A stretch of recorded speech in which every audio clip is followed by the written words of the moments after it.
So the first one, which is one of the two I see most questions about because it's on by default, is auto match BPM. So right now I have a track that's 115 BPM. It says so up here where it shows the original BPM, and it says so down here where it's the current BPM, and you can also see the pitch slider is at 0.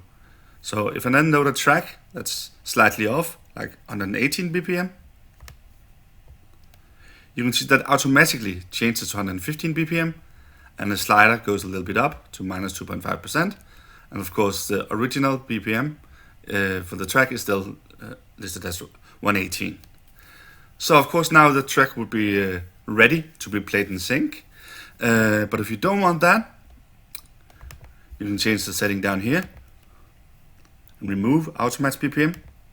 And now when you load the track, it stays on 118 and the pitch slider doesn't shift. But an interesting part is if I re-enable it here and I go into another skin option, Essentials, and watch it for instance down here, it's the same thing. Now it's not on, same over here, it's not on. And if I go to Performance skin, and go down here, and it's still not on. But if I go back to the Pro skin, it's on again. So this setting and a few other settings changes with the skin options, which can also be a bit confusing. A third place you can look for it is under Sync, where you can hover and see what's on and what's not on. You can actually also click it up here to turn it on and off. Finally, you can go into Settings, Options, and then it's the other way around, Auto BPM Match. And here you can set it to No, Always, and Smart. And Smart, which is the default, like it says in the text, it changes the BPM when it's within 10% of the current BPM.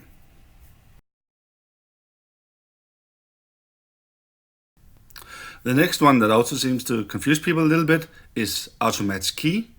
Again, you can see it down here. So it's currently on, and it's on by default.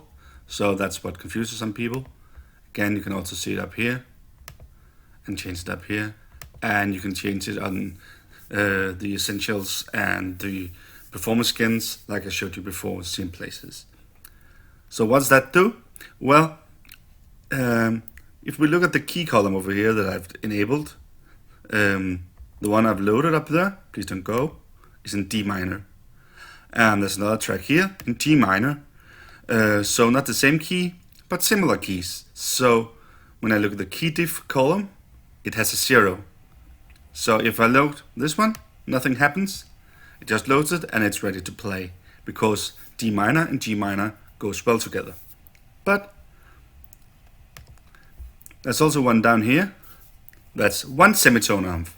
And if it's only one semitone off and auto match key is enabled, Virtual DJ will change the key of the incoming track.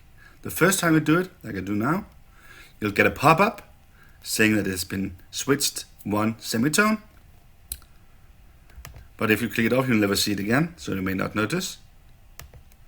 You can also see it up here, +1, it's been changed one seminote to fit together with the other track. If you load a track that's more than one semitone off, like this one, that's 3 off because it's in D major, nothing happens, it's still in D major. So you can just play it and you will have no key match involved. If you want to change it in the settings, it's called auto key, and this is in here. So right now it's enabled. Of course, if you disable it either here or you disable it here, or you can even, as seen before, disable it here.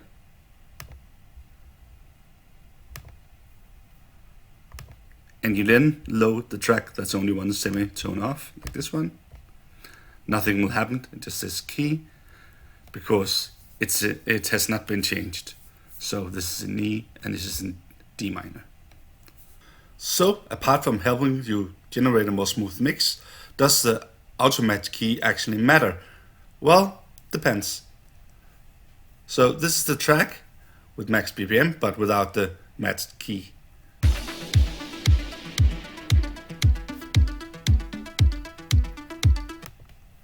And if I then enable it, load the track again.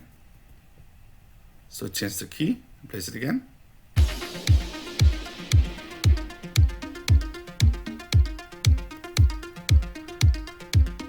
You can certainly hear that it's one semitone up. Is that important? Well, maybe not for some kinds of music, maybe for some other kinds of music. That's totally up to what you're actually doing with your mixing. So the third auto option is the auto sync on play, which used to be called smart play in the earlier versions. That's the third one down here, auto sync on play. And over here, and also on the other drop downs that we've seen previously in the video. But the interesting bit is that if I enable it here on deck B, it's still not enabled on deck A. So this is actually deck dependent. So right now it'll work on deck B, but not on deck A. If we start out by disabling it here, and load a track, this is 115, and load a new track, that's 116. And I just play it randomly on top of this one.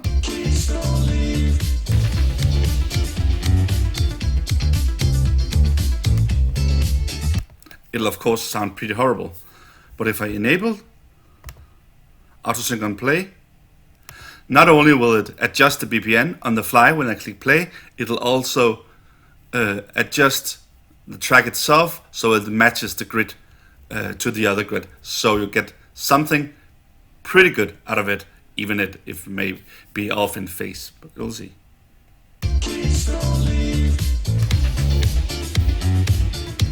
So random places.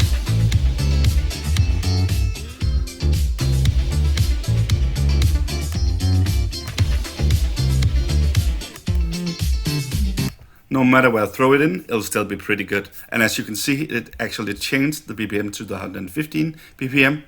And which you can also see in the slider, it's now minus 0.9.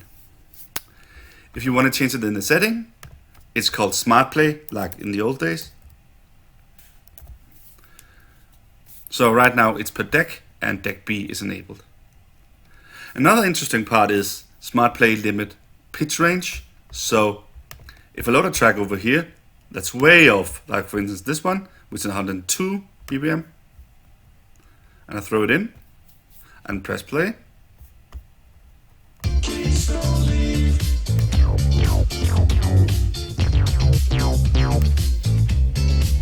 Nothing good happens. And why not? That's because it's more than 10% off. So the limit for auto sync on play is 10%, unless you just disable the setting.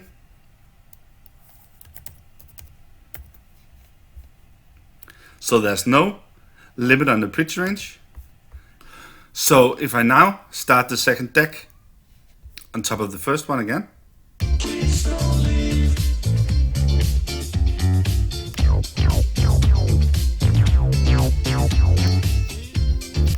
it'll go a little crazy and it'll actually adjust the BPM to plus 12.1% because the range limit has been disabled, and of course it'll still keep it in sync like it did before. So that's the auto sync on play and auto sync on play pitch range. So the fourth option is called auto pitch lock. So what's that? Well, that's a little bit like regular pitch lock, which I've done all the videos about, except there's some automatic stuff happening on top of it here. So if I enable that, let's just do it over here. This is not deck independent, so if you enable one, it enables the other one. So if I load a track that's a little bit off, like in this case 116 BPM, and I play the 115 BPM one,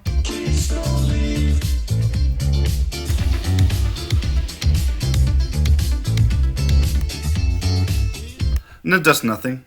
The only thing you can see that it actually has a little tiny lock pitch up here. That's the pitch lock indicator.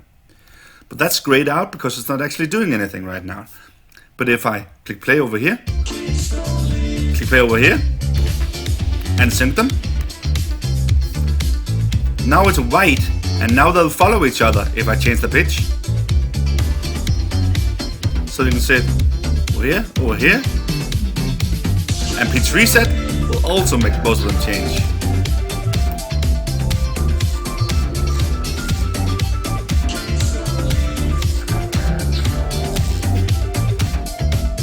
And if you want to disable them, you can simply click the lock, and then they're independent again. Which of course you probably shouldn't do until the first deck is turned down. So like that. So that is also pitch lock. So it's pitch lock with a little bit of automation on top of it.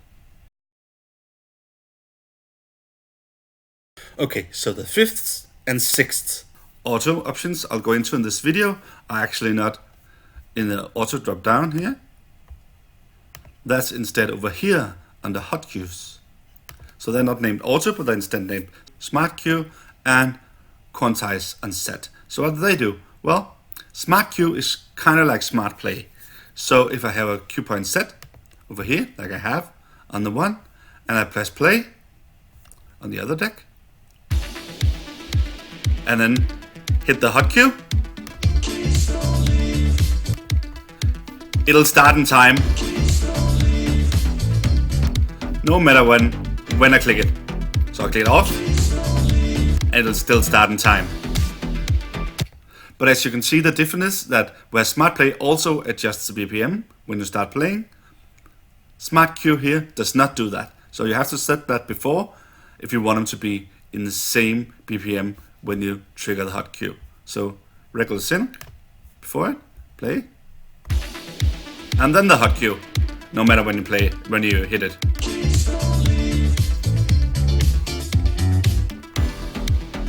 And then it'll be in sync. So that's the smart cue function.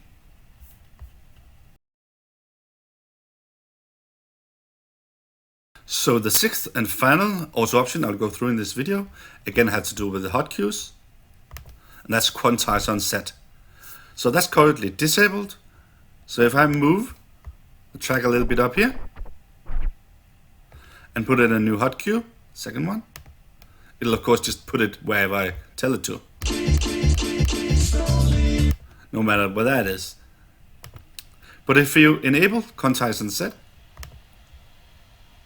like that, and you choose to put your cue point like close to wherever, like for instance at the next beat, which will be right over here somewhere, but you don't fully hit the beat marker, and you click the hot cue, it'll still set it exactly on the second beat. So it's precisely there now. And the same goes if you do it on the fly. So if I start playing and just add the third hot cue just in the general place around the next beat marker, it'll hit it exactly. So like this.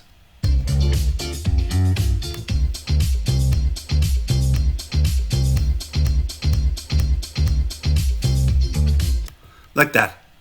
So that was the sixth and final one, which was quantize and set. Well, let's go through them again. The first one, Match BPM.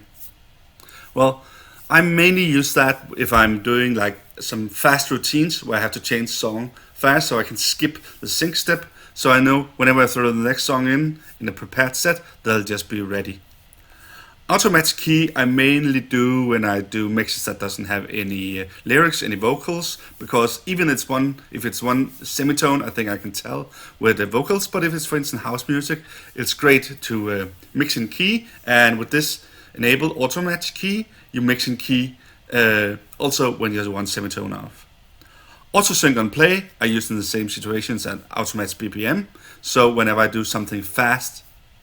Also pitch lock, I use when I want to always doing a set to do beat matching, and then I just whenever I sync, I just want them to stay in sync, so I can do all the adjustments I might want to do to the pitch. Like for instance, if it's gone back 3 BPMs, I want to bring it back to always be locked to the other deck.